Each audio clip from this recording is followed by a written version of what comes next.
Nous continuons cette matinée avec la deuxième table ronde qui est consacrée au monde ouvrier en Europe au XXe siècle, diversité, sociabilité et combat. Et mon rôle ici, vous accueillir, mais aussi de présenter Françoise Thébault, dont j'ai le grand plaisir à accueillir ici. Elle est professeure émérite à l'Université d'Avignon, historienne vraiment majeure, je dirais, du XXe siècle, pionnière de l'histoire des femmes et du genre.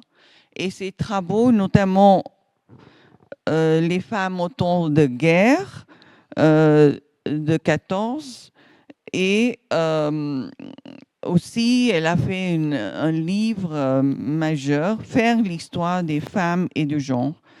Ça a vraiment, je trouve, profondément renouvelé notre compréhension du travail des femmes, des corps et des sociabilités féminines dans les sociétés industrielles. Et son approche, qui est à la croisée de l'histoire sociale, politique, culturelle, résonne avec le thème de cette biennale, Histoire des industries, qui explore des dynamiques industrielles, mais aussi comme expérience humaine.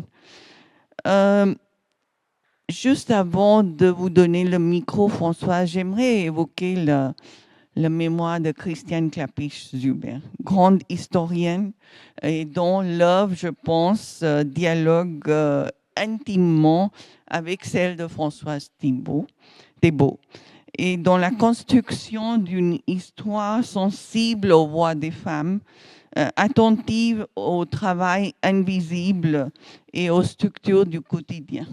Et donc, j'aimerais dédier cette table ronde à la mémoire de Christiane Klapisch, qui est partie cette année et qui était aussi une très grande historienne, beaucoup travaillé sur l'histoire de l'Italie et une très chère amie. Vous trouverez des livres de Françoise Thébault et d'autres ici présents à l'extérieur ou dans la librairie préférence. Donc, très bonne discussion et merci.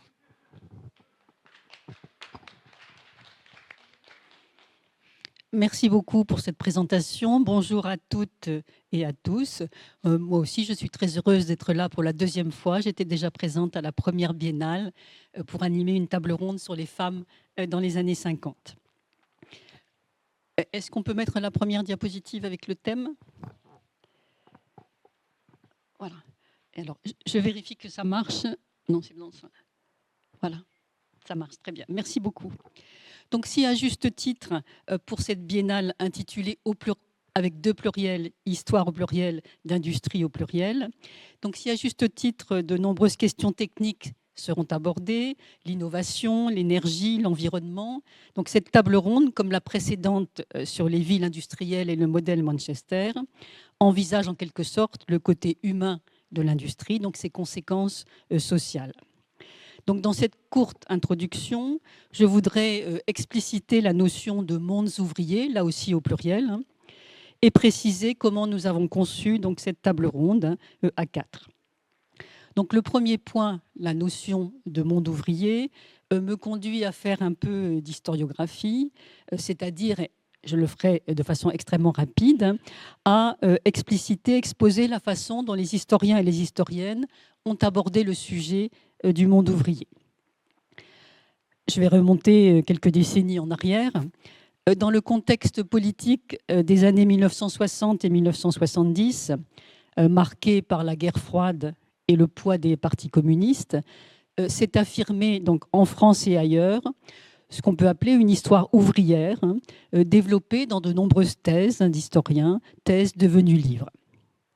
Elle a d'abord, en France, sous l'impulsion d'Ernest Labrousse, privilégié la recherche de données quantitatives et l'analyse des structures socio-économiques.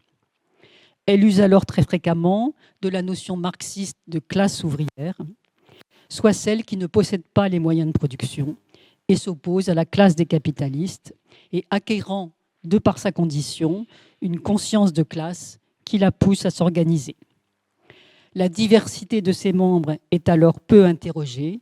Les ouvriers sont présentés avant tout comme des hommes blancs issus des campagnes et prolétarisés. Une attention particulière est portée aux organisations ouvrières, les partis et les syndicats, et aux conflits sociaux, thèmes toujours étudiés et bien sûr fondamentaux pour évoquer les mondes ouvriers, mais qui à l'époque occultaient aussi d'autres thématiques.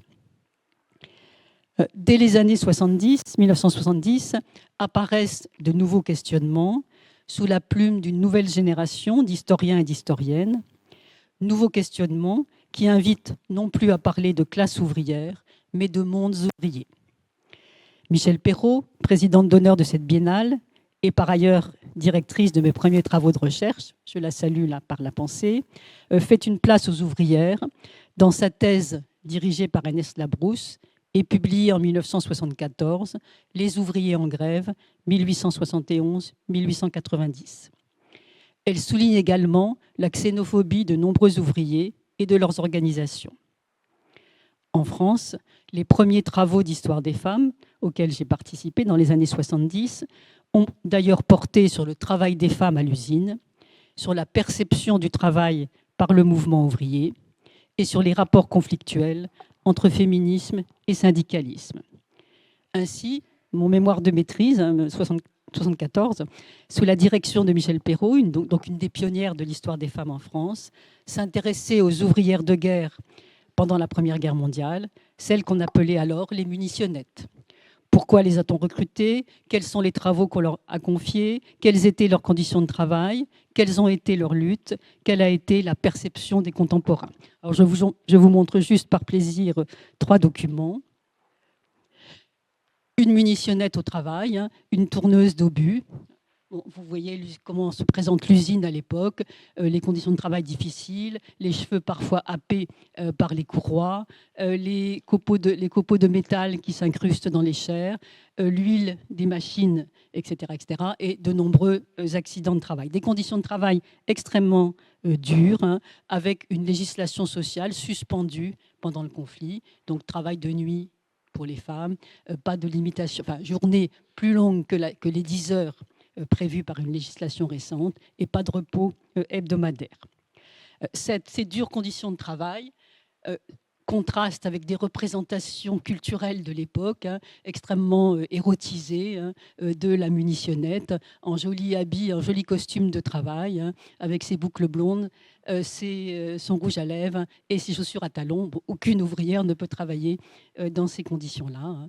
Et je vous ai mis une phrase d'une journaliste de l'époque, une jeune journaliste que je peux qualifier de proche du mouvement libertaire, qui, comme Florence Aubenas plus récemment, s'est embauchée incognito, à l'époque dans une usine de guerre, pas dans les paquebots à Ouistreham, et qui a décrit son expérience d'usine pendant 2 semaines dans des journaux féministes de l'époque, La Voix des femmes, et qui conclut « Il faut avoir faim pour faire ce métier-là, tellement c'est difficile ». Bon, elle décrit un poste de travail, alors peut-être exagère-t-elle, dans ce poste de travail qui s'appelle La Cloche, elle dit qu'une ouvrière qui prend les obus, les pose sur la machine, les redescend, etc., soulève 7 tonnes par jour. Ça paraît peut-être difficile, mais ça souligne tout de même la difficulté des conditions de travail. Juste un dernier document pour vous souligner un petit peu la perception des contemporains. Alors, ces munitionnettes sont parfois mal vues, notamment quand elles font grève. On leur dit qu'elles vont tuer leur mari, puisqu'elles ne permettent plus l'approvisionnement du front.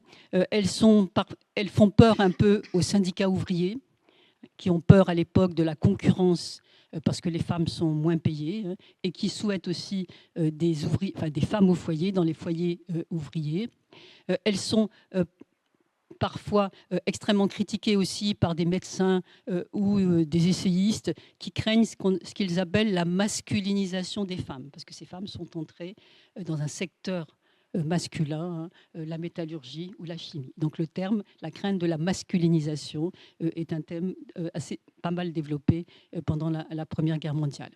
Le groupe qui valorise ce travail, ce sont les féministes qui mettent en avant les compétences des femmes, compétences qui doivent leur permettre d'obtenir des droits à l'issue du conflit. Et quel est le principal droit demandé à la veille de la guerre? C'est le droit de suffrage. Et j'aime beaucoup ce document qui est une couverture d'un journal féministe de l'époque, La Vie féminine, qui représente le travail des femmes avant la guerre et pendant le conflit. Vous avez le graphisme est extrêmement important. Vous avez la petite femme modiste avec son carton à chapeau et à côté la grande et forte ouvrière de guerre qui montre les compétences féminines et donc l'espoir d'obtenir de nouveaux droits. Voilà, donc c'était pour vous dire que l'histoire des femmes à ses débuts, c'est vraiment inscrit dans cette histoire ouvrière avec beaucoup de recherches sur le travail des femmes, sur les luttes ouvrières des femmes, sur leur faible syndicalisation et sur leur rapport avec le féminisme. Je continue très rapidement mon petit tour historiographique. Donc Michel Perrault, pionnière de l'histoire des femmes, dès sa thèse. De son côté, Yves Lequin, dans sa thèse sur les ouvriers de la région lyonnaise entre 1848 et 1914, s'intéresse certes aux structures socio-économiques, notamment à propos de la formation de la classe ouvrière, mais aussi au comportement collectif des ouvriers, à la vie familiale, à ce qu'il appellera ensuite la culture ouvrière. Culture ouvrière marquée de valeurs partagées et de formes de sociabilité particulières qui ne sont pas seulement celles animées par les partis et les syndicats. On verra par exemple dans la table ronde, le rôle que peut jouer la religion dans les sociabilités ouvrières. Yves Lequin impulsera ensuite également une histoire de la mémoire ouvrière, thème qu'on a un tout petit peu abordé ce matin. Enfin, je soulignerai l'apport de Gérard Noiriel, d'une génération encore plus jeune, qui, dans sa thèse sur les ouvriers sidérurgistes et les mineurs de fer du bassin de Longwy-Villerupt, entre les deux guerres, inaugure une histoire de l'immigration ouvrière. Comme celle d'autres pays, mais plus encore, car la France a été précocement malthusienne et manquait de bras, la classe ouvrière française n'a jamais été et n'est pas du tout homogène, et ses composantes n'eurent pas ou n'ont pas toujours des relations harmonieuses. Je pourrais citer d'autres historiens, Alain Deverpe, à qui a été dédiée la table ronde précédente, ou bien Patrick Fridanson, spécialiste des usines Renault, qui est aussi présent dans cette biennale, et bien d'autres. Mais vous le voyez, le sujet des mondes ouvriers est extrêmement vaste. Nous l'avons résumé donc sous un triptyque, diversité, sociabilité, conflit, mais il a fallu faire des choix pour respecter à la fois l'ambition européenne de la biennale et le format de ces tables rondes. Alors, quels sont nos choix? Les trois interventions que vous allez entendre portent sur le XXe siècle. Il n'y aura pas d'intervention sur le XIXe siècle.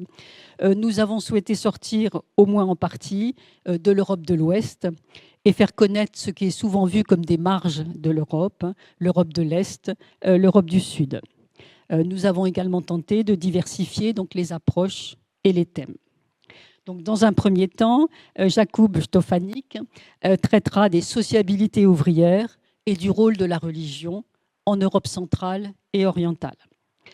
Jakub Štefánik, que je remercie d'être venu de Prague, c'est sans doute l'historien venu de plus loin, est chercheur à l'Institut Masaryk de l'Académie des sciences de la République tchèque, et ses travaux portent sur la pensée sociale de l'Église catholique, la religiosité de la classe ouvrière et la Tchécoslovaquie de l'entre-deux-guerres.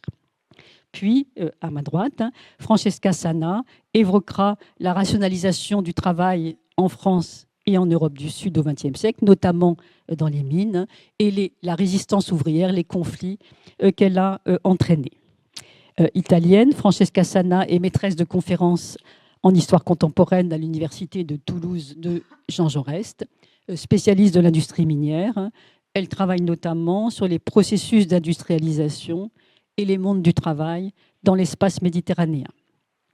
Avec la troisième intervention, à ma droite, celle de Marie-Thérèse Koenen, c'est ça, nous changerons d'échelle de temps et d'espace pour un focus sur un conflit social qui a marqué l'histoire européenne et le combat des femmes pour l'égalité salariale. La longue grève des ouvrières de la fabrique nationale d'armes d'Herstal en Belgique en 1966. Belge, Marie-Thérèse Quenen est une historienne engagée dans le mouvement ouvrier et le mouvement féministe, administratrice de centres d'archives, notamment du CAROP, Centre d'animation et de recherche en histoire ouvrière et populaire, et membre également du CARIF, Centre d'archives et de recherche pour l'histoire des femmes. Il y aura, comme précédemment, un temps pour les échanges entre les intervenants s'ils le souhaitent et avec la salle. Je vous souhaite une bonne écoute et je passe la parole à Jacou. Merci beaucoup. Merci beaucoup pour l'organisation de cette table ronde, pour l'organisation de cette conférence biennale. Et désolé pour mon français. Si quelque chose n'est pas compréhensible, faites-moi un signe et je vais essayer de dire différemment ou expliquer différemment. Alors, je vais essayer. Oui, ça marche. Parlons de l'Europe centrale et orientale pour la fin du 19e et première moitié du 20e siècle. Je vais faire des références au territoire de l'ancienne Autriche-Hongrie et sur ses États successeurs, surtout la Tchécoslovaquie et la Pologne entre deux guerres. On peut voir sur cette carte la diversité énorme des langues, des ethnicités, des nationalités, des loyautés, des religions. Ça veut dire c'est vraiment un territoire multinational qui a resté multinational même après la fin de monarchie austro-hongroise. Plus précisément, si on regarde le recensement de 1910, qui nous montre la diversité religieuse énorme avec la dominance de catholiques romains, puis catholiques grecs, orthodoxes, calvinistes, juifs, luthériens et les autres religions. Point qui est très intéressant et important pour moi, c'est que religion et l'interaction permanente avec d'autres aspects et surtout avec l'aspect de nationalisation ou l'ethnicité. Donc religion nationale et la question nationale ou ethnique devient dans ces parties de l'Europe quelque chose qui est très connecté. Religion est vraiment partie intégrale de l'identification nationale et ethnique. On peut penser ici au catholicisme pour des Polonais ou au catholicisme grec pour des Ruthènes. Ou différents aspects de communauté judaïque dans ces régions-là. Cet aspect est aussi bien valable pour des élites comme pour des ouvriers. Ouvriers polonais, par exemple, dans les ports de Hambourg, se identifient et se présentent comme des catholiques par rapport aux majorités protestantes allemandes. Aspect religieux devient partie de l'identité, de sociabilité et des combats ouvriers très ouvertement.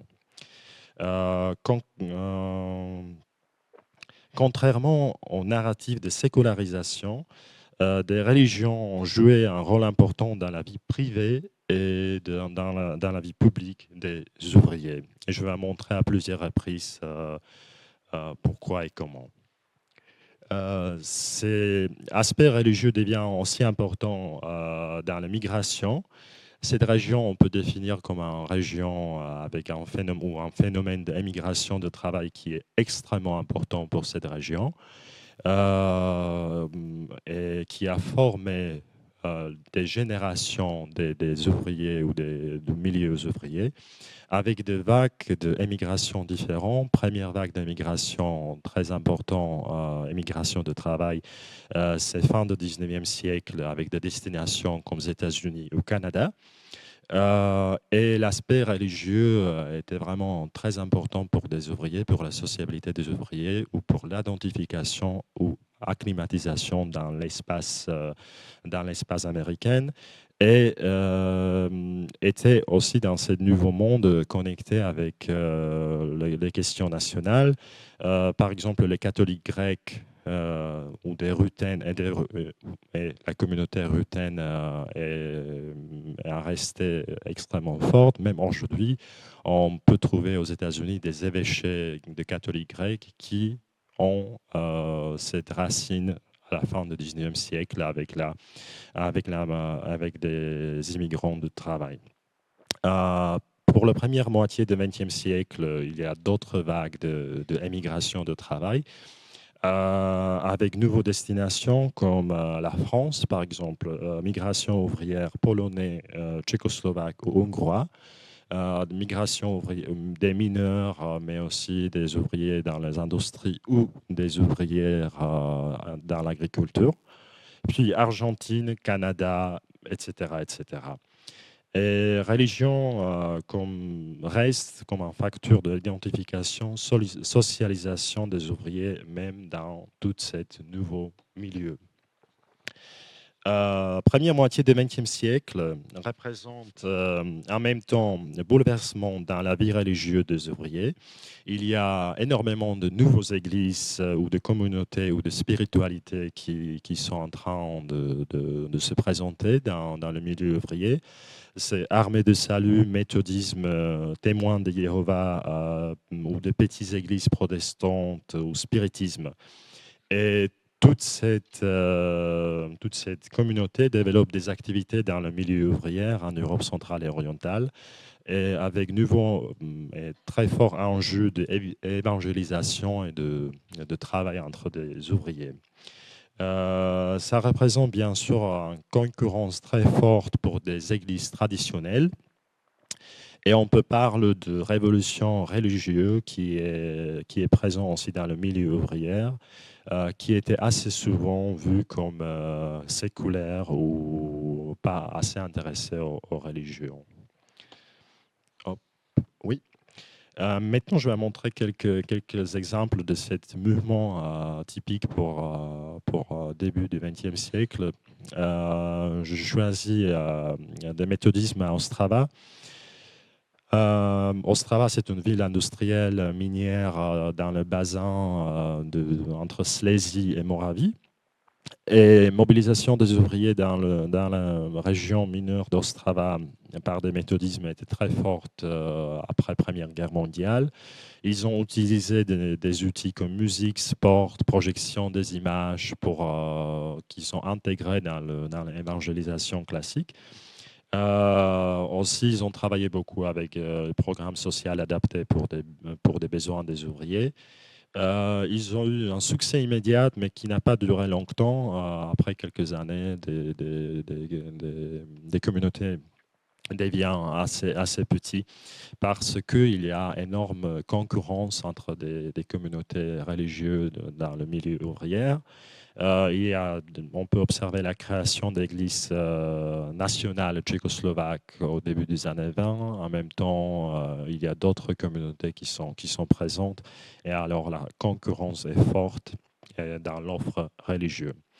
Nouveau mouvement religieux apporte aussi l'aspect de l'émancipation des ouvriers, mais qui est combiné avec disciplination ou de contrôle social. Surtout, ça c'est typique pour des communautés comme des méthodistes ou adventistes. Et c'est bien décrit dans les cas d'Angleterre du 19e siècle. Et on peut observer quelque chose assez similaire aussi dans d'autres régions. Deuxième exemple que j'avais choisi, l'importance religieuse pour des milieux ouvriers, c'est le mouvement spiritiste. Développement de religiosité ou spiritualité parallèle dans le milieu ouvrier est très fort depuis la fin du 19e siècle. Le spiritisme a trouvé la réponse très forte parmi des ouvriers de l'origine rurale et des attitudes fatalistes, surtout parmi des mineurs qui ont travaillé dans des conditions assez dangereuses.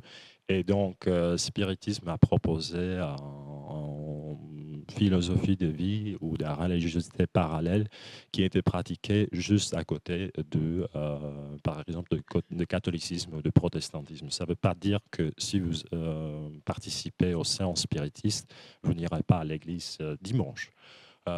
c'était assez souvent la religiosité parallèle qui a été acceptée dans le milieu ouvrier, mais aussi critiquée par des autorités d'église catholique ou des autorités d'église protestante. Oui, importance ici pour le spiritisme, ça qui est intéressant d'après moi, et c'est aussi par rapport aux questions de genre, et c'est l'importance de médiums féminins pour des séances spiritistes. Je vais faire quelques petites remarques sur le cas de Teresia Tcherna, qui a été femme d'une ouvrier de chemin de fer. Malheureusement, on n'a pas des photos de Teresia Tcherna, qui a été très active en Silésie à la fin du 19e et au début du 20e siècle. Elle a combiné pendant cette séance critique sociale avec fort nationalisme tchèque, pensée socialiste, attitude anticléricale et anti-monarchicale, anti-monarchie austro-hongroise. Et pour cette raison, toutes les séances étaient surveillées par la police. Et grâce à ça, on a beaucoup de sources, comment c'était organisé et comment la vie spiritiste était active en Silésie au début du XXe siècle. Elle est devenue célèbre, recherchée, pas seulement pour ses capacités spiritistes et pour l'aspect religieux, mais aussi pour l'aspect politique qu'elle a présenté. Construction de la communauté, oui, les spiritistes ont construit des communautés basées sur des idées de fraternité et de la solidarité entre des ouvriers. Et c'était assez fort. On peut observer aussi l'importance de mouvements spiritistes après Première Guerre mondiale. Et ça, on peut expliquer aussi par perte de prochains, des pères de famille, des fils, des frères. Et tout ce mouvement a été renforcé par cette capacité de communiquer avec des mortes. Et donc, après Première Guerre mondiale, surtout dans les années 20, les communautés spiritistes sont extrêmement fortes parmi des ouvriers. Aussi des communautés. Oui. Très bien, ça marche. Aussi des communautés traditionnelles comme des catholiques réagissent sur la situation changée, sur des besoins ouvriers, sur des problèmes sociaux ou sur la question sociale en général. Depuis le milieu du 19e siècle, on peut observer dans cette région de l'Europe centrale et orientale le développement du mouvement catholique social, qui a été puis reconnu par l'autorité papale dans l'encyclique Rerum Novarum en 1891 ou par l'enseignement officiel de l'Église catholique. Réaction, on peut dire que ça, c'était une réaction aux questions sociales, aux problèmes des ouvriers, inégalités ou au développement de socialisme en général.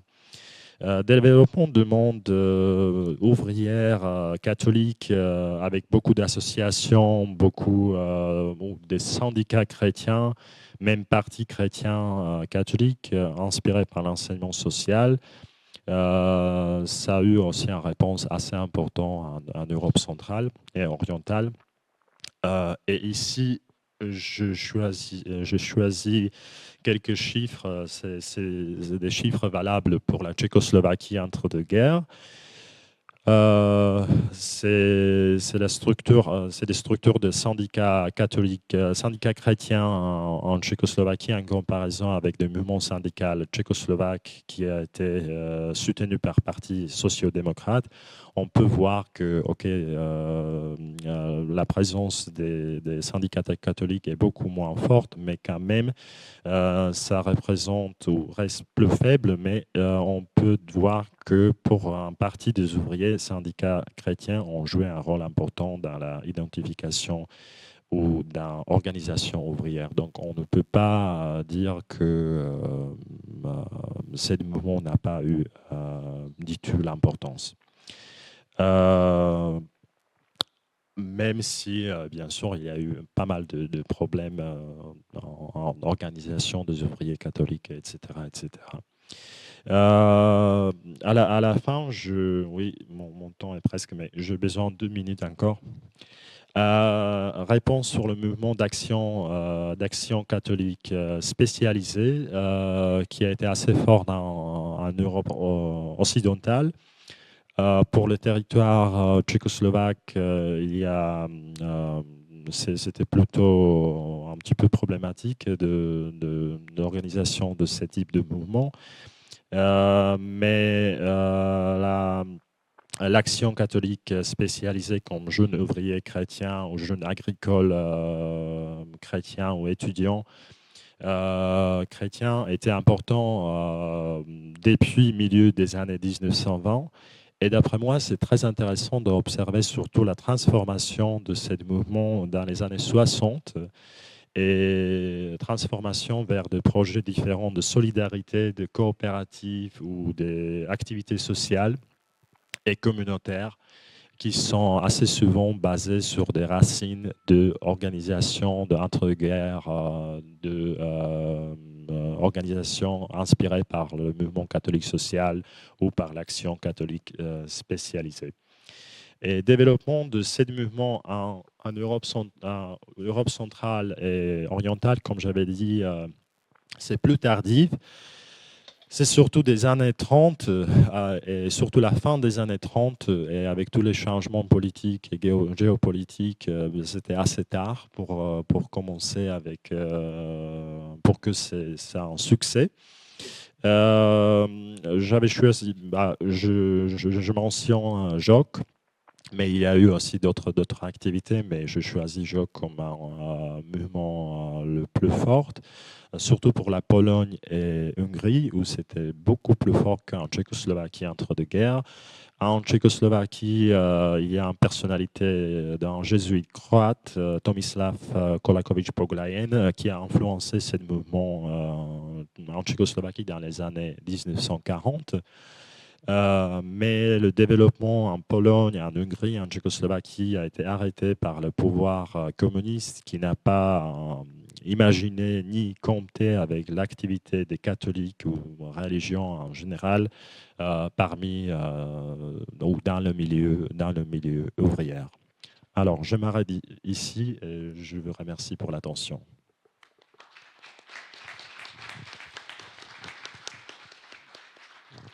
Donc, merci beaucoup de nous plonger dans cette partie de l'Europe dont on connaît assez mal l'histoire en général, et une histoire très compliquée. Moi, j'aurais peut-être 2 questions pour tout à l'heure, je dis déjà. Est-ce qu'il y a la place respective des hommes et des femmes dans le mouvement ouvrier chrétien et non chrétien, d'une part, et d'autre part, si c'est possible, si on a le temps, est-ce que vous auriez un exemple d'un conflit très puissant dans cette région-là, dans l'entre-deux-guerres, où s'articule, comment dans ce conflit s'articulerait revendications sociales, revendications nationales et place des chrétiens et des socialistes dans le soutien à ce mouvement. Je passe la parole maintenant à Francesca Sana.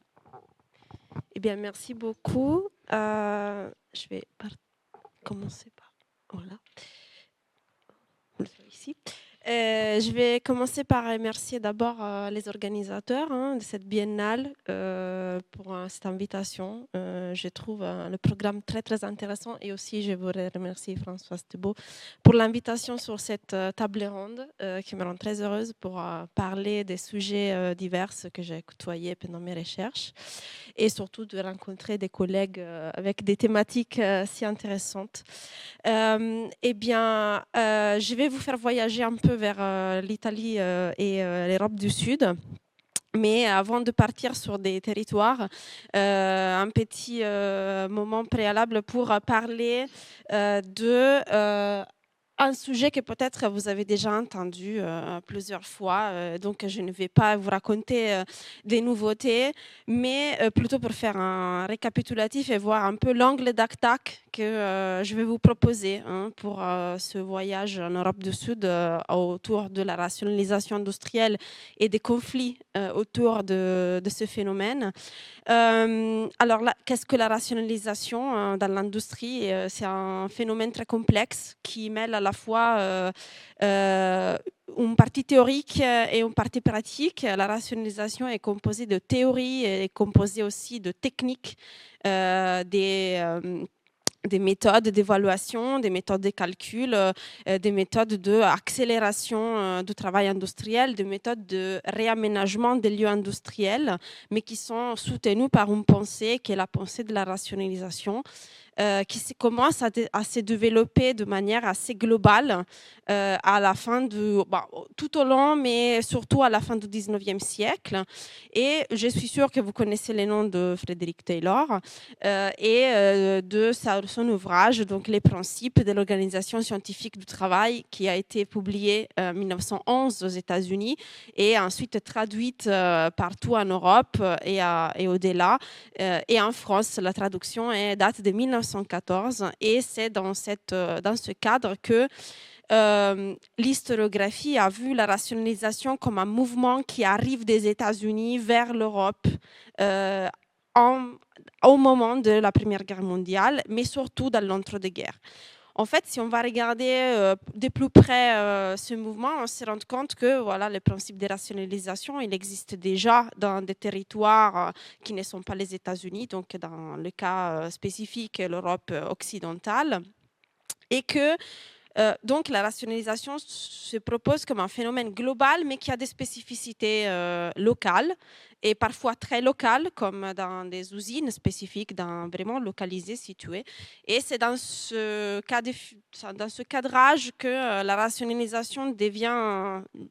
Je voudrais relire ce phénomène au sein de cette biennale, qui est à la fois une biennale d'histoire locale, mais très européenne, avec des perspectives aussi globales.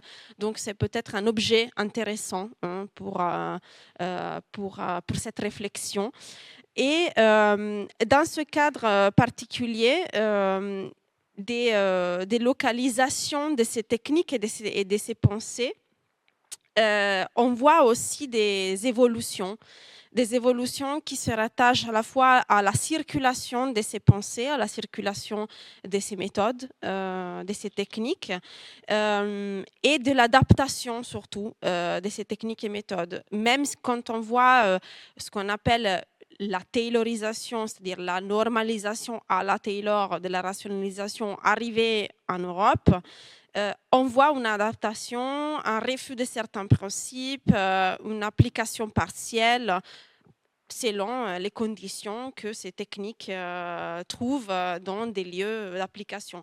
Et dans ce processus, c'est très important et très intéressant de voir le rôle des individus, le rôle des techniciens, notamment les ingénieurs, que dans l'entre-deux-guerres devient vraiment ce qu'on appelle les organisateurs de la production. Mais déjà dans la Première Guerre mondiale, qui est quand même un moment catalyseur de ce phénomène.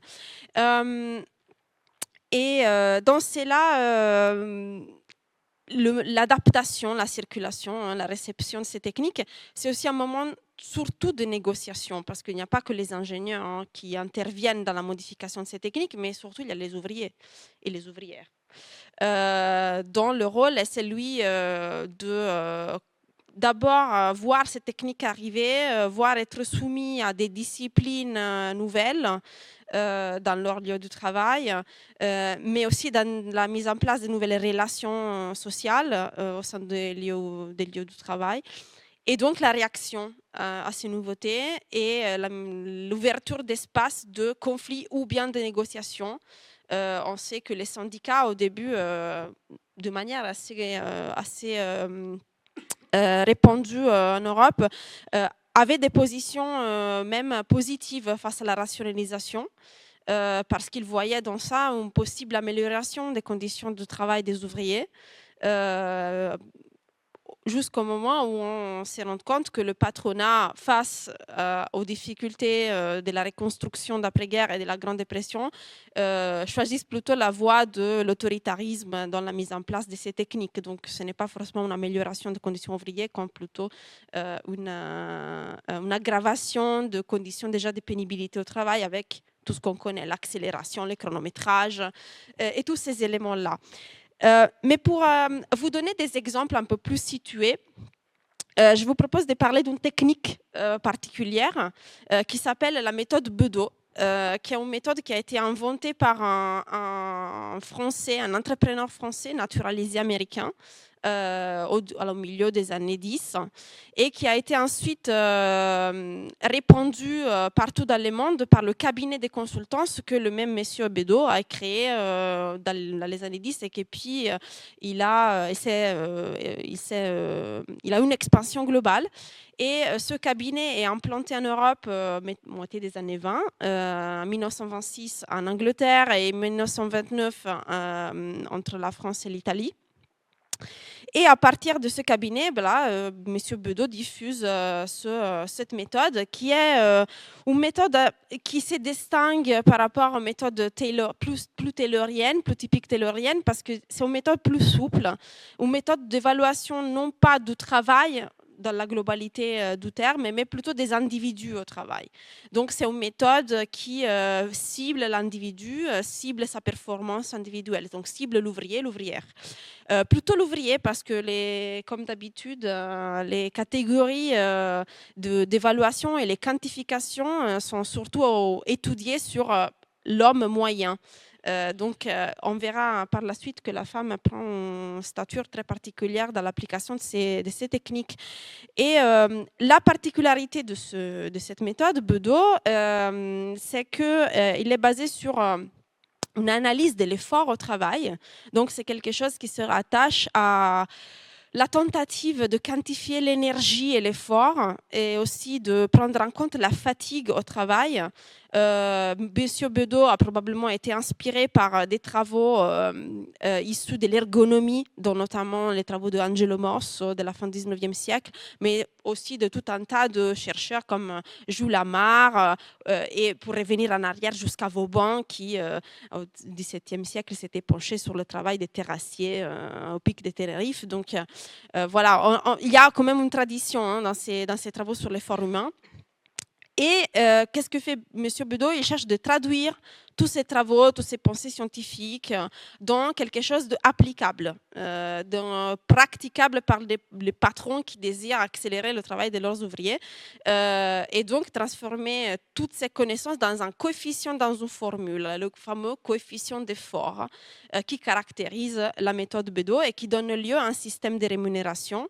J'ai mis un petit schéma qui représente le système de rémunération de la méthode Bedeau. Vous avez un système basé sur un salaire de base calculé en points. Et à partir de ce salaire de base, selon la vitesse à laquelle vous travaillez, vous pouvez accéder à une prime. Et cette prime, la particularité par rapport aux méthodes tayloriennes, c'est que c'est une prime régressive. Donc, c'est une prime dont le point vaut 3/4 de la prime base. Donc, vous gagnez en proportion moins. De plus en plus vous efforcez, de moins en moins vous gagnez de l'argent. Donc, c'est assez particulier, mais pour ses particularités, surtout sur sa souplesse d'application, la méthode a un succès retentissant en Europe. Plein d'industries l'appliquent. En France, par exemple, vous avez plein de compagnies minières. Le système est appliqué dans les usines automobiles, chez Citroën, par exemple, qui devient un très bon ami de M. Bedeau par ailleurs. Mais dans les mines, je vous présentera plus tard un cas plus spécifique de les mines d'Anzin qui ont fait l'objet de l'étude de Odette Hardier-Méry dans les années 70, à la fin des années 70 et 80, et de Mémouté aussi, qui a travaillé sur ça. Mais voilà, donc on est déjà donc dans cette perspective de un objet global qui devient différent selon son application dans des territoires plus spécifiques. Et parmi ces territoires, je voulais vous présenter un territoire particulier. Je vais revenir peut-être après sur ce point. Une application particulière qui a lieu en Italie, ici, avec une histoire diachronique, une histoire qui commence dans les années 20-30 et continue jusqu'à les années 60. On est dans des territoires miniers. Le système Bedeau est ici appliqué chez une compagnie minière qui s'appelle Pertusola, qui est la branche italienne de la société minière et métallurgique Peñarroya, qui est une société franco-espagnole multinationale de la minérométallurgie du plomb, qui est fondée à la fin du 19e siècle.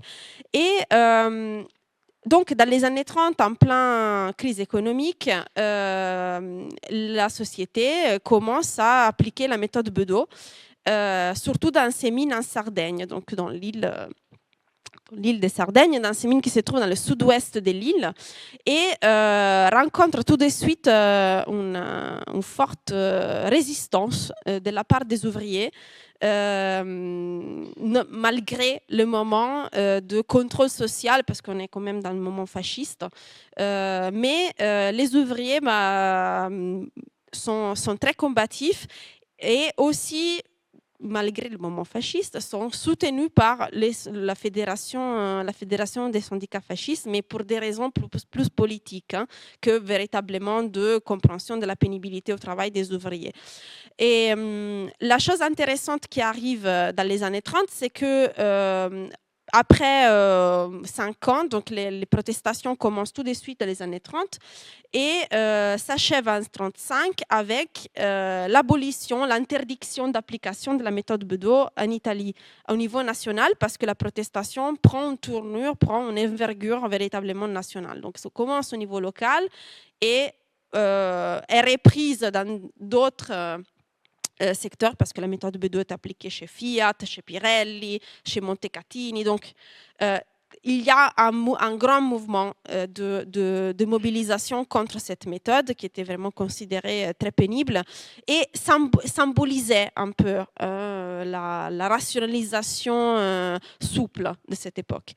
Mais il y a un aspect de cette histoire que je trouve particulièrement intéressant, qui est l'aspect connecté et diachronique. Parce que dans les années 50, il y a une nouvelle protestation qui émerge chez Pertusola par les ouvriers d'un autre site minier au nord-est de l'Italie, au Cave del Predil, au Frioul.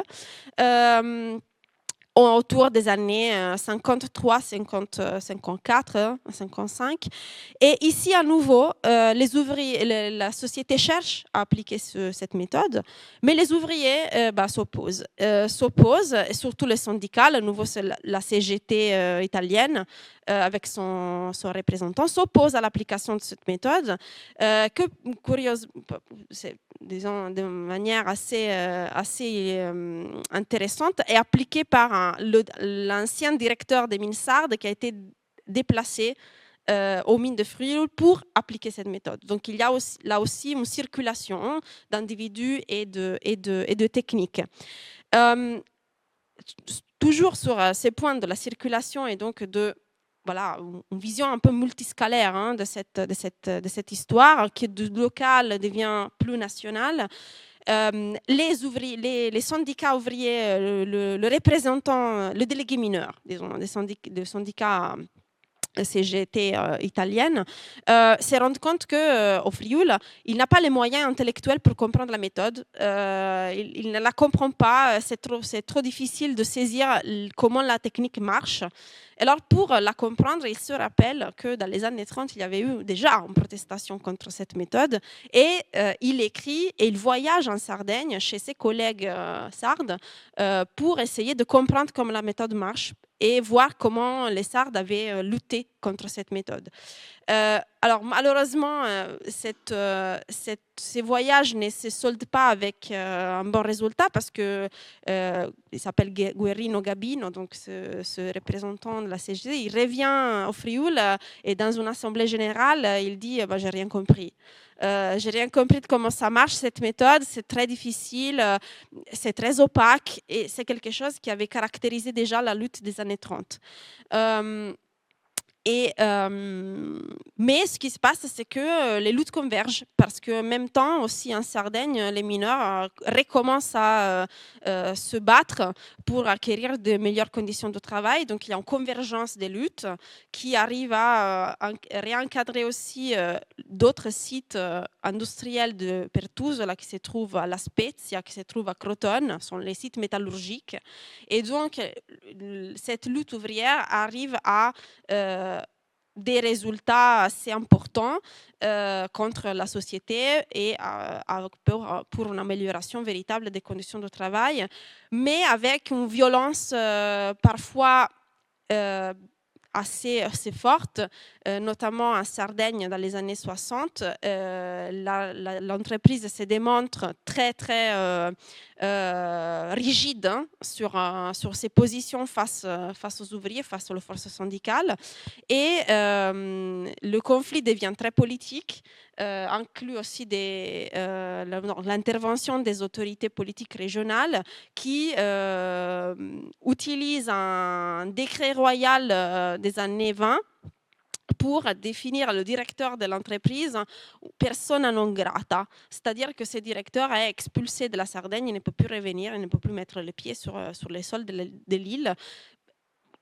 Une mesure certes symbolique, mais qui démontre la violence de ces conflits qui ont vraiment abandonné le moment de la négociation sur la technique pour devenir des moments de contestation politique et sociale très très fortes.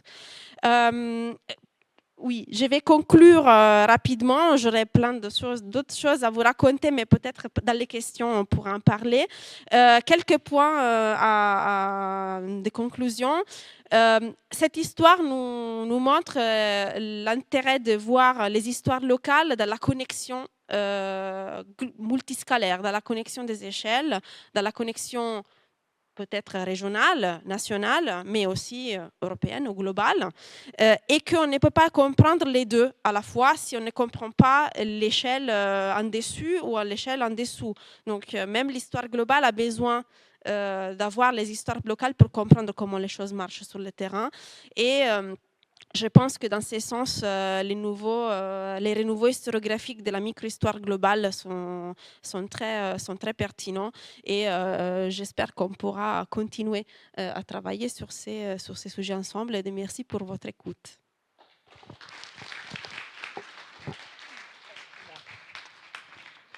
Bonjour à tous et à toutes. Donc, l'histoire que je vais vous raconter est un sujet qui me passionne depuis toujours. La place des femmes dans la société et leur puissance d'agir. En fait, l'histoire, l'événement, la grève des femmes de la FN est un événement qui fait objet de mémoire depuis, je dirais, 2 décennies. Les femmes de la FN sont des héroïnes d'un documentaire, Les femmes machines de Anne-Françoise Tenissen, que vous pouvez regarder d'ailleurs sur le net. Elle a fait l'objet d'une exposition à Herstal en 2016 pour le 50e anniversaire de la grève. Elle a fait l'objet à ce moment-là d'un colloque interuniversitaire dont les actes éclairent d'un jour tout à fait nouveau ce conflit. Et enfin, leur grève sert aussi de décor à un roman. Leur chanson « Le travail, c'est la santé » est reprise par des chorales féministes, militantes d'aujourd'hui, qui s'en emparent et en ont fait une étape dans leur connaissance des combats des femmes qui les nourrissent. Et moi, en 25, je suis contente d'être des vôtres, comme passeuse de mémoire et d'histoire. Alors, mon plan est très simple. On m'a demandé d'être succincte. Donc, les femmes machines, qui sont-elles? Le principe à travail égal, salaire égal, son impact à l'AFN. Le 16 février 66, c'est le débarrage de la grève et son contexte. J'ai fait une focale sur une meneuse, Germaine Martens. La grève sera longue, 13 semaines. Rien ne sera plus comme avant. Ce seront mes conclusions. Alors, les femmes machines, qui sont-elles? Ah oui, on est dans le nord maintenant, on n'est plus dans le sud. On voyage à travers l'espace. Et donc voilà, la grève de la Fabrique nationale d'armes de guerre à Herstal est un fleuron du bassin industriel liégeois en région wallonne. L'usine est fondée en 1889. Ça fait écho à beaucoup de choses qu'on a déjà entendues hier et aujourd'hui, qu'on a vues aussi. Et elle est fondée pour recevoir de l'État belge une commande de 150 000 fusils à répétition de style Moser pour équiper l'armée. C'est assez proche de la fabrique de Tulle, comme histoire des origines. Suit l'installation d'une cartoucherie et la construction de bâtiments. L'usine est moderne à l'époque, elle fonctionne à l'électricité, elle a des réfectoires pour ses ouvriers, c'est un peu son volet social. L'usine traverse le siècle et dans les années 1960 engrange des bénéfices pour ses actionnaires, mais aussi pour ses travailleurs, puisqu'il négocie un système de primes annuelles qui, en 1965, représente 7,5% de la masse salariale, c'est donc pas rien. Sur les quelques 13 000 travailleurs, il y a 3 000 femmes qui sont des femmes dites femmes-machines. En 1960, les ouvrières témoignent encore des mêmes conditions de travail qu'au début du siècle. Elles sont chromeuses, réviseuses, ponceuses, colleuses, monteuses d'armes, laveuses, emballeuses, contrôleuses, dégraisseuses, brillanteuses, limeuses. Une centaine seulement est spécialisée, les graveuses. Toutes les fonctions d'encadrement sont assurées par des hommes et il faut être en bon terme avec eux, évidemment. Elles travaillent dans le bruit, les mains plongées dans l'huile, n'avaient qu'un seau avec de l'eau chaude à côté de leur machine pour se laver les mains. Le réfectoire est trop loin, elles mangent sur place. Je donne le témoignage de Rita Josette. Nous restions imprégnés de cette odeur d'huile et quand les tramways spéciaux venaient attendre la sortie des ouvriers de la FN, les conducteurs disaient en wallon « Je vais faire une charretée de fumier. » C'est tout de même dégradant pour une femme, un parfum d'huile. Nous avions l'impression d'être quantité négligeable, or nous étions la base du travail puisqu'on faisait l'ébauche des pièces. La preuve, quand on a fait grève, les hommes ont dû aller au chômage.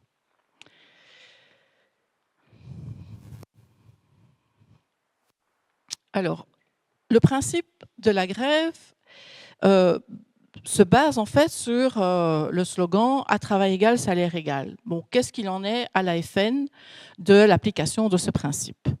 Donc, l'article 119 du traité de Rome oblige les 6 pays membres de la communauté économique européenne à respecter dans un délai de 5 ans le principe d'égalité salariale entre hommes et femmes pour un même travail. L'égalité effective n'est évidemment pas atteinte en 1966. Et aujourd'hui, pas encore non plus, hein, je vous rassure. Dans le secteur des fabrications métalliques, dont relève la FN, le rattrapage des salaires féminins se négocie petit pas par petit pas. Une première convention collective portant sur les années 62 à 65 avait réduit l'écart à 85%. En janvier 66, la commission paritaire s'ouvre sur une nouvelle négociation pour les années 66 à 68. Les discussions dans cette commission paritaire sont très difficiles et l'égalisation salariale qui est projetée n'est pas totale et concerne essentiellement les ouvrières qui sont au revenu minimum.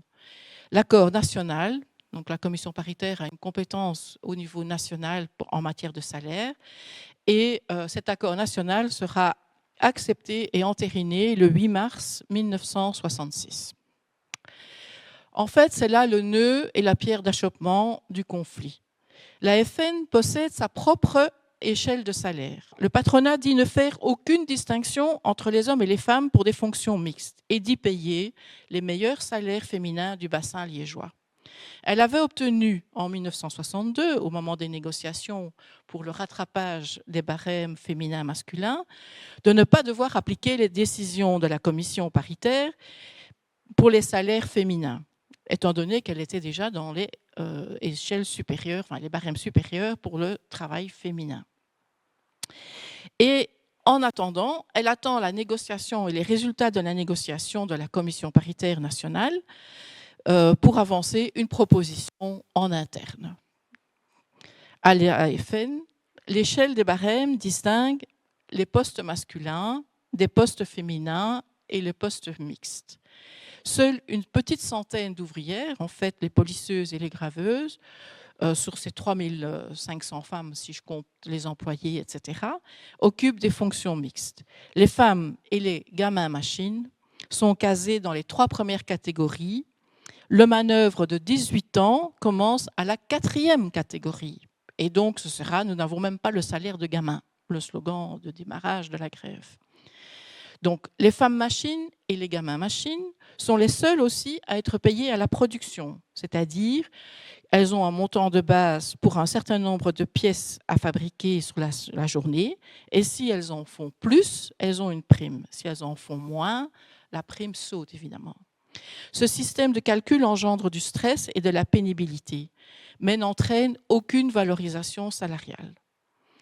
Les compétences féminines, rapidité, précision, minutie, sont systématiquement sous-évaluées.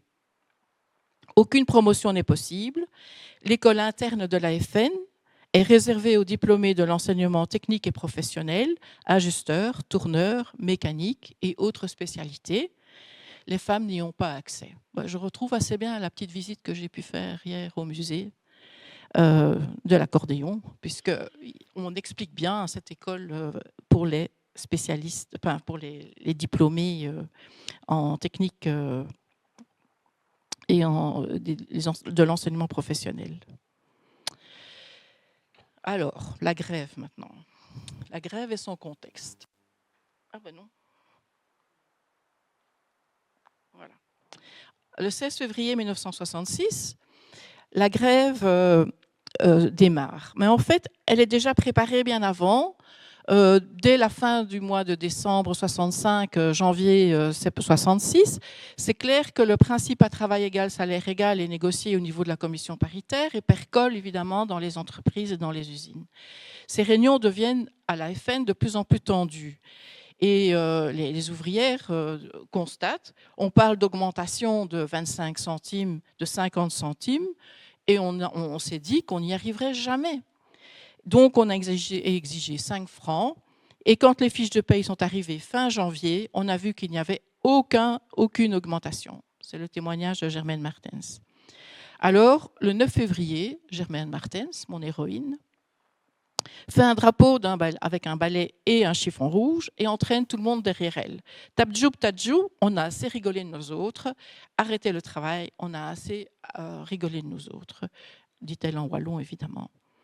Les travailleuses improvisent une assemblée, défilent dans la cour centrale et crient « EGA, égalisation ». EGA était le nom d'un directeur. Donc, elles crient. À la fin des années 90, à la FN, 90% des ouvrières sont syndiquées. Donc, c'est un peu contradictoire par rapport à l'histoire générale des femmes où on dit qu'elles ne sont pas syndiquées. Ici, 90% des ouvrières sont syndiquées, surtout aux syndicats socialistes, mais aussi aux syndicats chrétiens. Il y a une section communiste très dynamique. Et lors de l'assemblée du 9 février, les délégués syndicaux, qui rassemblent les ouvrières dans le réfectoire, promettent d'aller rencontrer la direction pour demander et commencer la discussion sur l'augmentation salariale. Germaine va leur rétorquer « Ok, on vous donne 8 jours, et si nous n'avons pas la satisfaction, ce sera la grève. » L'après-midi, toutes avaient repris leur poste. Une semaine plus tard, le 16 février à 8 h du matin, beaucoup ne commencent pas le travail. Elles attendent. Et quand la délégation syndicale, au grand complet, signale le refus de la direction de toute discussion, les femmes sont déchaînées. Les syndicalistes tentent une dernière fois de faire respecter le préavis de grève, mais c'est en vain. Les femmes chantent l'Internationale et leur chanson qu'elles ont créée entre-temps, « Le travail, c'est la santé », mais pour cela, il faut être payé. Elles déboulent dans les ateliers, menacent de casser l'outil pour celles qui n'obtempèrent pas assez vite. Elles sortent dans la rue et c'est jour de marché à Herstal. Elles font sensation, toujours en chantant leurs chansons. Voilà. Alors, le portrait d'une meneuse.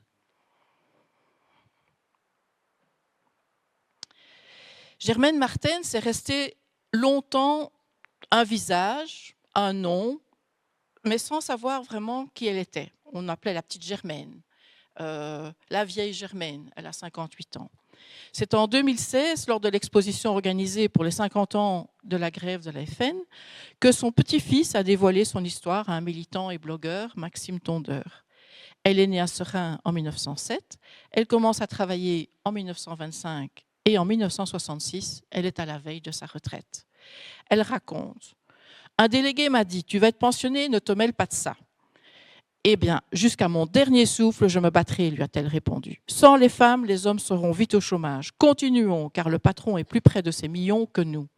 On nous a assez trompés, nous sommes en grève, continuons. Germaine n'est pas seule. En fait, elle fait partie du petit noyau de militantes communistes. Et dès le lendemain, elles organisent avec l'aide de l'Union des femmes, qui est la section féminine du Parti communiste wallon, qui est de tendance maoïste, de Liège, un comité d'action très actif. C'est ce comité qui va lancer les slogans, faire dessiner et imprimer l'affiche qui devient le symbole de cette grève, distribuer les tracts et qui va tenter d'étendre la grève aux travailleuses des autres entreprises du bassin liégeois, mais aussi à Charleroi et en Flandre, dans les multinationales, enfin, dans les différents sièges des entreprises métalliques. Elles n'y réussiront pas totalement, mais d'autres travailleuses vont tout de même se mettre en grève et revendiquer une hausse salariale, c'est-à-dire l'application de la commission paritaire. Germaine Martens a désormais sa notice biographique, grâce à tout ça, dans le dictionnaire biographique du mouvement ouvrier de Belgique, dans le Métron, auquel je collabore aussi. Donc c'est une façon de faire émerger la mémoire des militantes qui se sont engagées. Alors, la grève sera longue, 13 semaines. Le vendredi 19 février, les syndicats convoquent l'Assemblée des grévistes et préviennent que la négociation sera difficile. Les discussions à Bruxelles piétinent. Le patronat de la FN refuse en bloc tout contact. Les syndicats annoncent que ne seront admis aux assemblées que les syndiqués, ce qui entraîne une vive protestation de l'Assemblée. C'est ensemble qu'on a quitté l'usine, c'est ensemble que l'on fait grève. Finalement, les syndicats annoncent que les centrales professionnelles reconnaissent la grève qui sera indemnisée. Dès la première semaine, ce qui est normalement illégal, dès la première semaine, le chômage masculin pose problème. Le syndicat fait reconnaître l'arrêt d'usine comme un chômage temporaire par l'administration du chômage. Les grévistes peuvent alors continuer leur action. Donc les hommes ne vont pas faire grève, mais seront indemnisés comme chômeurs temporaire. Cette grève est exemplaire. En fait, il n'y a pas de piquet. Aucune n'aurait osé reprendre le travail sans un accord validé par l'Assemblée des grévistes. Aucun homme non plus ne forcera le travail, même si certains désapprouvent le mouvement. Les travailleuses qui étaient relativement indisciplinées s'organisent sous la houlette du syndicat. En front commun syndical, CSC et FGTB. Dès la deuxième semaine, les organisations syndicales, pour contrer le comité d'action qui a été créé sous obédience communiste, vont créer un comité de grève composé de 29 grévistes afin d'endiguer les influences extérieures et essayer d'encadrer finalement ce vaste mouvement. Charlotte Augustin de la FGTB devient présidente et Rita Josette secrétaire. Le comité gère et répartit les produits des collectes de solidarité, accueille la presse, les médias, reçoit les informations détaillées sur le suivi des négociations et ne sera finalement amené à participer qu'à la dernière ligne droite de la conciliation qui aboutira à l'accord. Chaque semaine, le vendredi, les grévistes se réunissent en assemblée à La Ruche, un autre haut lieu de rassemblement ouvrier à Herstal, pour faire le point. Après 3 semaines, le syndicat dépose la proposition d'une augmentation de 50 centimes. Proposition que l'Assemblée rejette, c'est 5 francs ou rien. Alors, rien ne sera plus comme avant. La grève se continue, se prolonge. Dès le début du conflit, les mouvements féminins se déclarent, mouvements féminins qui sont liés au mouvement socialiste d'un côté ou au mouvement ouvrier chrétien de l'autre, et les mouvements communistes évidemment aussi, vont se sentir très solidaires. Ces mouvements vont faire campagne pour faire comprendre que la légitimité de la revendication à l'égalité salariale est à prendre en considération. Ces mouvements vont aussi insister au droit à cette égalité et dénoncent aussi la conception erronée du salaire féminin comme salaire d'appoint. En 1966, l'opinion publique a encore tendance à juger négativement le travail des femmes et à condamner encore davantage une grève féminine qui renvoie plus de 8000 ouvriers au chômage. Le mouvement de solidarité va s'amplifier et la renommée de la grève dépasse les frontières. Les Françaises, les Néerlandaises apportent leurs témoignages de sympathie et récoltent des fonds. De nombreuses délégations de femmes venues de toute la Belgique et de l'Europe vont être présentes lors de la grande marche sur Liège organisée le 25 avril pour un peu canaliser le mouvement, mais aussi pour mobiliser et le rendre visible aux yeux des médias, entre autres. Ce rassemblement va rassembler plus de 5000 personnes. Sur le terrain politique aussi, ça bouge. Au Parlement européen, à la Chambre des députés, des parlementaires interrogent les ministres sur l'état de l'application de l'article 119 dans notre pays. Un conciliateur est finalement désigné par le ministre de l'Emploi et du Travail, qui arrive après 10 jours de conciliabule à un accord acceptable par les parties. Une augmentation de 2,50 francs en plusieurs étapes, une révision des échelles de barème, une commission pour réviser les conditions de travail et la promotion des femmes dans l'usine. Le 5 mai, l'Assemblée des grévistes vote à bulletin secret l'acceptation de l'accord et accord qui signe donc la fin de la grève. Elle rentre le mardi 10 mai en cortège dans l'usine, drapeau rouge en tête, en chantant leur petite chanson. Mais le cœur est gros. Tant de sacrifices pour un résultat immédiat dérisoire. Je vous fais grâce de la convention qui est signée, et une programmation dans le temps dont il va falloir suivre pas à pas la mise en œuvre. Alors, je peux laisser la photo à dire. Alors, quelques mots en guise de conclusion. Quand les ouvrières rentrent dans l'usine, elles retrouvent leur machine, le bruit, l'huile, les mauvaises conditions sanitaires. Mais elles ne se laissent plus faire, elles savent qu'elles sont une force non négligeable. Il faudra néanmoins un deuxième conflit en 1974, pour changer de manière significative les conditions d'hygiène et de travail, les classifications et les possibilités de promotion des femmes dans l'usine. Au-delà de la revendication salariale, la grève de la FN oblige le mouvement syndical à repenser la place des travailleuses dans l'action syndicale et la participation des femmes dans ces structures. Elle a aussi une influence importante pour la prise en considération des problématiques spécifiques des travailleurs, des travailleuses, et un impact aussi sur le mouvement syndical en général. Les ouvrières de la FN revendiquent de meilleurs salaires, prennent comme référence l'article 119 du traité de Rome, ce qui donne évidemment à cette grève une envergure inédite et internationale. C'est le droit européen qui est évoqué pour la première fois, et ce combat devient celui de toutes les femmes en Europe pour l'égalité. Il y a des répercussions jusqu'au Parlement européen, où une réunion extraordinaire de la Commission sociale sera convoquée pour évaluer l'application de l'article 119. Et en Belgique, la grève a accéléré la publication de l'arrêté royal 1967 sur le travail des femmes, qui ouvre une possibilité d'action en justice en cas d'inégalité salariale. Au lendemain de la grève, un comité à travail égal, salaire égal s'improvise à Bruxelles. Il se compose de militants et de militantes féministes. Ce sont des juristes, des avocates, des enseignantes, des hommes et des femmes politiques. Ce mouvement, ce comité, va lancer un vaste pétitionnement et organise une manifestation à Bruxelles autour du slogan. Chaque année, pendant plus de 10 ans, ce comité va, à la date anniversaire de la grève, organiser une conférence de presse pour dénoncer les discriminations multiples et les inégalités entre les hommes et les femmes. Travail, salaire, charges familiales, enseignement, droits sociaux, etc. Et leur impact direct sur la condition des femmes et de la société. Et donc, ce petit groupe-là, comité à travail égal, je dirais que c'est un peu le chaînon manquant, le chaînon, si vous voulez, entre une lutte ouvrière et le mouvement féministe qui démarre dans les années 1970.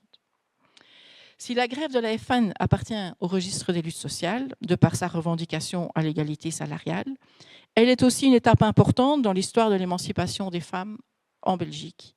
Elle est le fait de 3000 travailleuses qui sont conscientes d'avoir été des actrices dans un changement historique.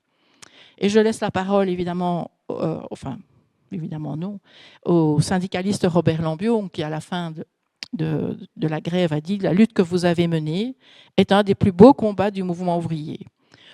Pour votre courage qui a forcé l'admiration de tous, pour le jalon que vous avez posé dans l'histoire du mouvement ouvrier et de l'émancipation de la femme, nous vous disons merci, mesdames. »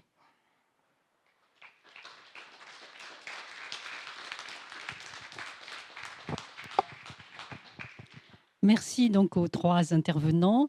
Je crois que comme pour la table ronde précédente, on va prendre plusieurs questions hein, et chacun répondra ensuite.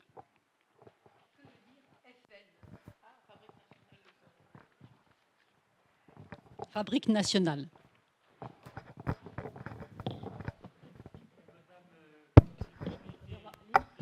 Attendez les micros pour que tout le monde entende. Merci. Madame Cohen, vous avez été députée de Bruxelles, d'après ce que j'ai lu tout à l'heure. Ouais. Je voulais vous demander, il y a eu là un grand mouvement qui a eu beaucoup de quoi en France autour de Vilvoorde. Hein? Est-ce que le lien entre cette grève et ensuite le mouvement Vilvoorde est évident ou pas? Ça n'a rien à voir.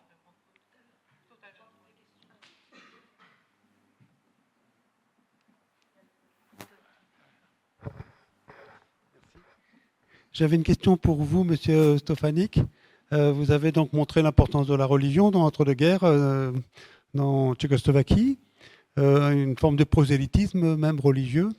Et quand on regarde aujourd'hui les cartes de pratiques religieuses, de religiosité, d'importance de la religion en Europe, on est à 30%, par exemple, quand on demande aux Polonais, aux Roumains ou aux Bosniaques qui mentionne l'importance de la religion, et le pays qui se singularise le plus, c'est la Tchéquie. On est à 7%.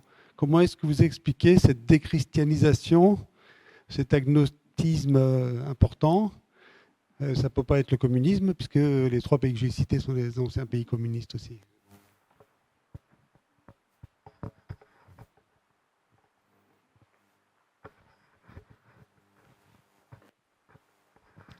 Tout d'abord, merci, hein, vraiment, et puis de faire l'effort de parler français, c'est quand même plus simple. Moi, je pose la question dans le cadre de l'identité ouvrière aujourd'hui, puisque, pour la petite histoire, mon grand-père était travaillant dans les mines. Je suis arrivé en Corrèze pour pouvoir faire, on parlait des paysans ouvriers, puisqu'il y a vraiment une identité qui s'est marquée. Et aujourd'hui, les nouvelles industries, je travaille énormément avec ces nouvelles industries, qui arrivent, qui se développent. J'ai l'impression qu'il y a une identité ouvrière qui... je n'arrive pas à définir l'identité ouvrière qui se met en place dans ces nouvelles industries. Est-ce qu'elle existe? Est-ce qu'elle se marque? Et comment elle s'identifie aujourd'hui par rapport à ce monde économique?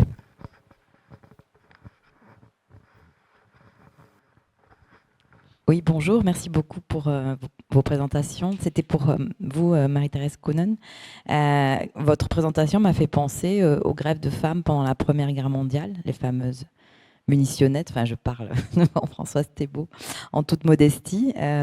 Est-ce que le fait qu'on soit dans une usine de fabrication d'armes, ça génère quelque chose dans la mobilisation féminine et qu'on ne soit pas dans des usines du genre textile, etc., où on est peut-être dans un univers qui est plus facilement assimilé aux femmes? Je ne sais pas. Enfin voilà, j'avais vraiment l'impression de revivre 1917. Merci.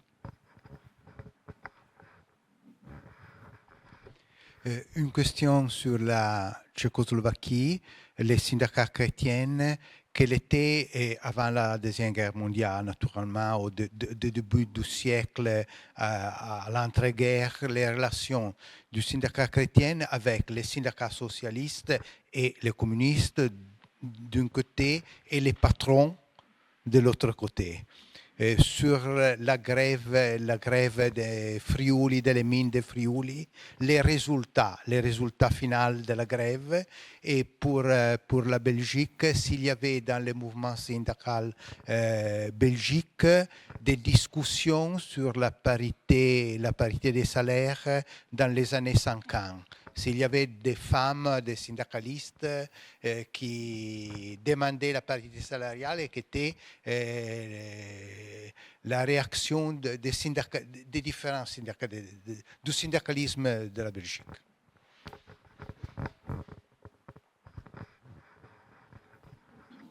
Bonjour. Je souhaiterais savoir quelle est l'origine de la tradition industrielle tchécoslovaque dans l'entre-deux-guerres notamment, et puis après la Seconde Guerre mondiale. Origine de la tradition industrielle. Merci.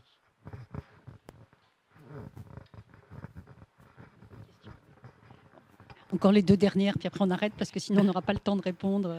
Oui, une question pour M. Stefanik. Est-ce que lorsqu'on voit les conflits qu'il y a pu avoir dans les bassins miniers français dans l'entre-deux-guerres entre les Polonais et les Italiens, on peut penser qu'il y avait plutôt une prédominance de la nationalité par rapport à la religion, sachant qu'a priori c'était deux populations catholiques romaines. Or, ça a été quand même parfois assez violent, conduisant à des retours au pays de force.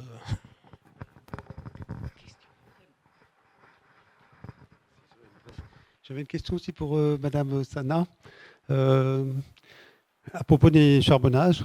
Donc, en quoi l'introduction du taylorisme ou de la méthode Bedeau avec le chronométrage vous paraît comme étant une nouveauté dans une industrie qui, de toute façon, repose sur des ingénieurs qui ont toujours, depuis l'origine, au XVIIIe siècle, cherché à optimiser au maximum la production et le travail. Ils calculaient, par exemple, l'espacement des puits en fonction du temps de trajet en surface qui n'était pas compté dans le temps de travail. Et par contre, le temps de trajet au fond a été, selon les périodes, compté ou pas dans le temps de travail entre la descente au puits et l'arrivée au chantier. Donc, ils calculaient même l'effet de la marche du travailleur pour rejoindre la mine sur la baisse de la productivité, parce qu'il aura déjà fait 6 km à pied ou à vélo le matin. Il va arriver fatigué à son chantier. Donc ça, c'est ancien, c'est du fin 19e, début 20e, c'est avant le taylorisme. Et donc le taylorisme, ou les tentatives que vous avez décrites, en quoi sont-elles nouvelles? Est-ce que c'est parce que c'est systématique ou est-ce que c'est appliqué plutôt aux travailleurs qu'à la productivité? Enfin, je ne sais pas comment formuler, peut-être que vous pouvez répondre. Donc merci pour les nombreuses questions. Donc pour Francesca, j'ajouterais, vous vouliez peut-être faire des connexions avec les Anzin aussi, les mines d'Anzin entre les, si vous pouvez le faire. Donc 5 minutes chacun. Bon, on débordera un tout petit peu, mais je ne pense pas que ce soit dramatique. Voilà. D'abord. Merci beaucoup pour toutes les questions. Je vais commencer avec les questions de Françoise, qu'elle a mentionnées après ma présentation. Place des femmes et des hommes dans le mouvement syndical.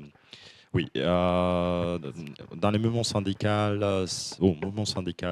chrétien en Tchécoslovaquie entre deux guerres était orienté et organisé plutôt des hommes. Mais dans le monde associatif, il y a des associations, ou majorité des associations étaient faites sur le principe qu'il y a version féminin et version masculin. Et ce principe a été respecté presque dans toutes les associations de mouvements catholiques social. Conflit social, oui, effectivement, il y a des grèves. Moi, et la présence de mouvements catholiques ou des différentes religions pendant la grève. Moi, j'ai étudié deux situations plus profondément, et c'est Duchcov et Krompachy, c'est début des années 20 et début des années 30, dans les deux situations différentes, mais très conflictuelles, et plein de grèves où il y a eu des mortalités. Et j'ai regardé comment des communautés religieuses réagissent à ça et comment est-ce qu'ils sont capables de réagir sur la situation. Et dans tous les cas, on peut observer une réaction très forte et très active qui est similaire aux syndicats socialistes. Et des syndicats chrétiens réagissent aussi très fortement, même des autorités d'église, dans cette situation où c'est vraiment une situation extrêmement conflictuelle avec des mortalités. Il y a des réactions qui sont très, très fortes. Puis, religiosité en Europe et sécularisme tchèque, c'est vrai. Si on regarde des statistiques, c'est ça que vous avez décrit. Les pays tchèques sont extrêmement, disons, séculaires aujourd'hui au niveau des chiffres et des statistiques. Puis, situation est un petit peu différente dans la vie réelle, que je ne pense pas que ça reflète aussi le niveau de religiosité. C'est une très grande question pour des sociologues de religion et c'était traité à plusieurs fois. Il y a cette fameux concept believing without belonging, de croire sans appartenir à l'Église. Et je pense que ce mouvement est assez fort qu'en Tchéquie et en Moravie aussi. Et puis il y a des différences régionales, mais soyons... oui, si je reste très court.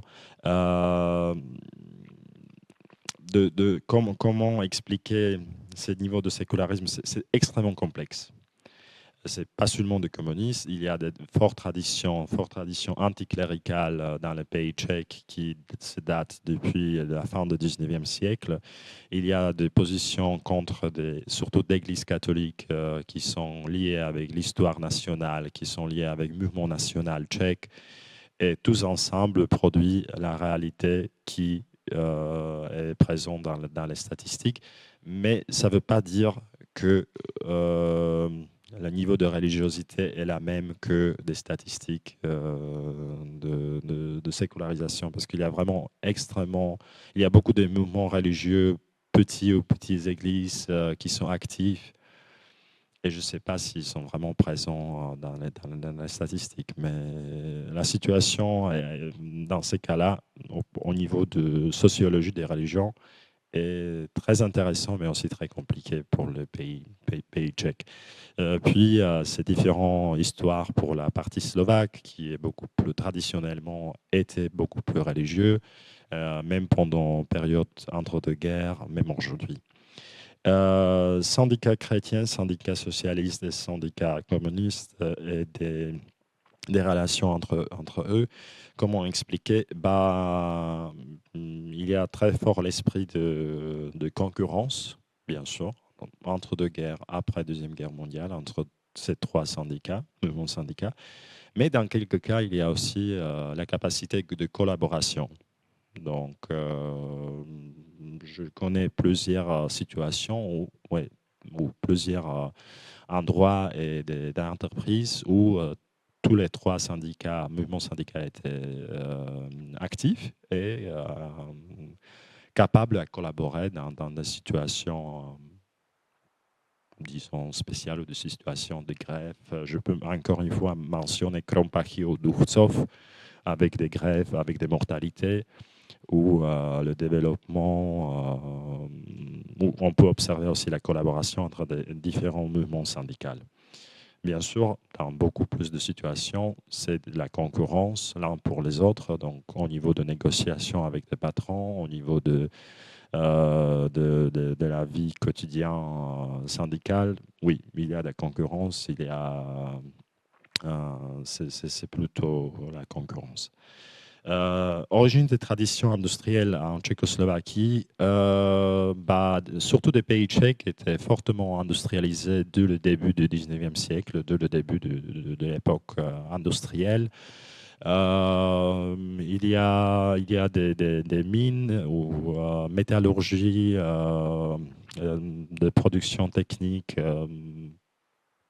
ferroviaire.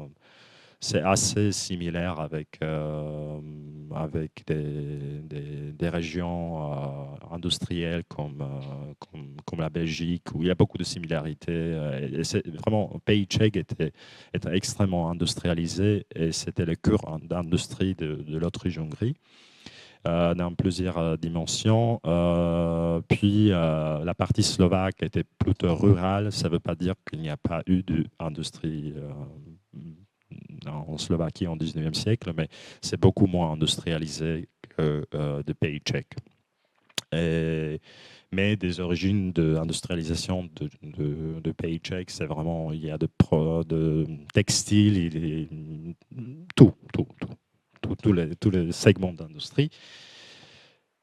Et concernant les conflits dans le bassin minier en France entre des Polonais et des Italiens, moi, je ne me sens pas capable de répondre à cette question parce que je n'ai jamais étudié. Je mentionnais que pour des migrants, religion devient important, mais je n'ai jamais étudié des relations entre Polonais et Italiens dans le bassin en France. Donc, ça, probablement, vous savez beaucoup plus que moi. Merci. Merci beaucoup pour toutes ces questions intéressantes. Je vais répondre rapidement. Pour les résultats de la grève au Frioul, c'est intéressant parce que le syndicat décide à un moment donné de changer d'objectif. Ils arrêtent de contester les techniques de rationalisation pour revenir sur des questions de sécurité. En lien avec le fait qu'ils ont du mal à comprendre la machine derrière l'application technique. Et sur ces questions-là, ils arrivent à solliciter le corps des mines. Et donc, le conflit après revient à des questions plus classiques. Et ils arrivent à améliorer un petit peu leurs conditions de travail niveau sécurité, mais pas à éviter l'application des méthodes qui continuent d'être appliquées. Qu'est-ce que la nouveauté de l'entre-deux-guerres par rapport à ce qui se faisait déjà comme je l'ai dit au début, la rationalisation, c'est un phénomène de longue durée, donc ça vient depuis le 19e siècle. Mais c'est la forme de la rationalisation qui change. Par exemple, une nouveauté, c'est le changement de l'organisation du travail dans le sens de l'individualisation du travail. Donc, vous avez la mise en place de toute une série de techniques minières, dont par exemple les longues tailles, l'augmentation des machines, des machineries, à la fois marteau-piqueur, mais aussi des haveuses mécaniques, d'autres choses. Et peut-être que la caractéristique qui distingue les méthodes de rationalisation avant l'entre-deux-guerres de celles qui sont mises en place après, c'est cet effort d'individualiser l'évaluation sur le travailleur et donc appliquer des méthodes qui aussi contrôlent le corps, non plus de manière de l'équipe de travail. Donc l'organisation est non plus par équipe de travail, mais plutôt par individu et par poste de travail. Donc c'est vraiment quelque chose qui se rattache aux individus. Et je pense que je vais passer la parole à ma collègue à côté. Oui, donc moi je ne serai pas très longue puisque le temps passe. D'abord, FN, je m'excuse d'avoir utilisé une abréviation, c'est pas toujours compréhensible. Donc c'est bien la Fabrique nationale des armes de guerre à Herstal. C'est vrai que parler de Vilvoorde et de voir le lien qu'il pourrait y avoir avec la grève des femmes de la Herstal, de la FN à Herstal, c'est changer d'époque, c'est changer de période, c'est tout à fait autre chose. Là, c'est la fermeture brutale d'un tout un complexe industriel de voitures, de construction de voitures. Et en 1966, la FN est une entreprise qui fait des bénéfices et qui se développe encore. Donc, c'est donc dans un tout autre contexte et la grève ici, j'ai focalisé sur la grève des femmes. C'est une des premières grandes grèves où les femmes sont impliquées en tant que travailleuses, syndicalistes, et qu'elles vont la mener pendant... Et la durée de la grève fait aussi que c'est un phénomène incroyable. D'autres entreprises, d'autres femmes dans d'autres entreprises vont arrêter. Elles vont rester 5 jours en grève parce que le patronat, là, va tout de suite négocier. Ils ne veulent pas, aucun ne veut devenir le modèle de celui qui sera intransigeant sur l'application du travail égal, salaire égal. Donc ici, c'est un peu des contextes d'un vieux patronat qui ne comprend pas très bien encore ce qui se passe. Mais ça va vite changer puisque la FN va être reprise par une entreprise française. Et là, en 74, c'est tout à fait différent. On invite les médias, on donne des rapports toutes les semaines sur l'évolution des négociations et on fera tout pour que ce soit les travailleuses qui soient pointées du doigt et non plus le patronat. Alors, je crois que pour la grève par rapport à la guerre de 14-18, c'est vrai que c'est une entreprise qui fabrique des armes, mais je crois surtout que c'est une entreprise qui rassemble énormément de personnes sur un lieu fermé et qui vit des mêmes conditions de travail qui sont homogènes, dans lequel il y a un nombre incroyable, enfin 3000 femmes qui sont dans les mêmes conditions de travail. Bon, les cartouchères sont un peu différentes que celles qui travaillent dans l'huile, etc. Mais ça crée des conditions d'une conscience sociale. Et que quand l'étincelle jaillit, ben, ça peut partir. Donc je crois qu'en 14-18, les grèves qui pouvait y avoir, c'était un peu ces contextes-là aussi, malgré le contexte de répression. Et en 66, c'est un peu la même chose. Enfin, je veux dire, c'est beaucoup de monde dans des mêmes conditions, avec un même type de, je dirais, aliénation, si je peux mettre, d'exploitation. Il faut le savoir, en 1936, les grèves du 2 juin 1936 démarrent à Anvers, avec les dockers d'Anvers. Et le lendemain, ce sont les femmes de la FN qui quittent l'usine et qui font un défilé dans Herstal et qui descendent sur Liège et qui demandent l'arrêt de travail. La grève de 1936 chez nous va durer 15 jours. Le bassin liégeois est arrêté, enfin les autres bassins vont s'arrêter et ça va être une grève victorieuse importante. Mais donc on a quelques images comme ça où on voit que ce sont les femmes de la FN qui mènent le débat, qui mènent le cortège et qui demandent aux délégations syndicales d'arrêter le travail dans tout le bassin. Ce sera une grève victorieuse grâce à la France, puisqu'on va obtenir un salaire minimum garanti, les allocations familiales, la semaine de congés payés, etc., etc. Alors, par rapport à 1950, est-ce qu'on discute déjà de l'égalité salariale en 1950? Oui, parce que le BIT et l'OIT, l'OIT a préparé une convention numéro 100 qui est obligation, qui doit être adoptée par l'ensemble des pays membres de l'OIT. Et cette convention porte sur le principe de à travail égal, salaire égal. Alors on étudie partout en Europe, je suppose, le principe même de c'est quoi à travail égal, salaire égal. Et à la CSC que j'ai étudié de manière un peu plus spécifique, donc le syndicat chrétien, le service d'études va se pencher sur comment peut-on interpréter à travail égal, salaire égal. Et est-ce que c'est la pénibilité? Dans quelle mesure est-ce qu'il faut intégrer des points pour des difficultés, etc. Il y a peu de postes qui sont interchangeables, en fait, puisque la ségrégation existe dans les milieux, dans les postes d'usine et dans les postes de travail. Et donc, comment faire en sorte de faire appliquer ce principe et comment est-ce qu'on peut le justifier. Donc il y a énormément de textes qui sont produits, réfléchis et on commence à discuter dans les différentes, au Conseil national du travail d'ailleurs, qui est l'organe suprême de la concertation sociale en Belgique. On discute de cette question à travail égal, salaire égal. Donc ça ne tombe pas dans un champ tout à fait vierge sur le plan de la réflexion, de l'analyse et je dirais un peu des définitions qu'on pourrait appliquer.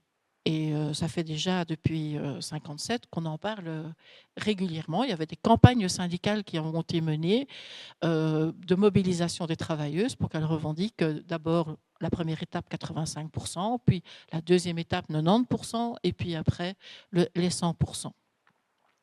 Voilà en gros ce que je peux dire par rapport aux questions. J'espère que j'ai été complète.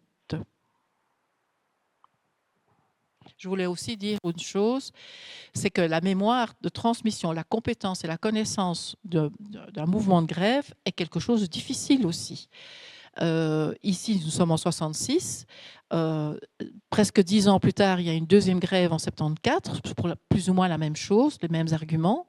Mais le nombre de travailleuses a diminué, elles ne sont plus que 2000. Donc, il y a des rationalisations qui se font avec des pertes de postes d'emploi pour les femmes. Et il y a un tiers des ouvrières qui n'ont pas connu la grève de 66.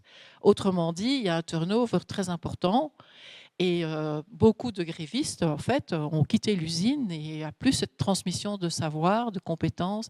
Et donc, ce sont des choses à remobiliser chaque fois et à relancer. Donc, le travail féminin, étudier les travailleuses et étudier les modes d'action des travailleuses n'est pas la même chose que dans une tradition de mémoire sociale importante que des travailleurs peuvent avoir avec des carrières assez linéaires dans les entreprises.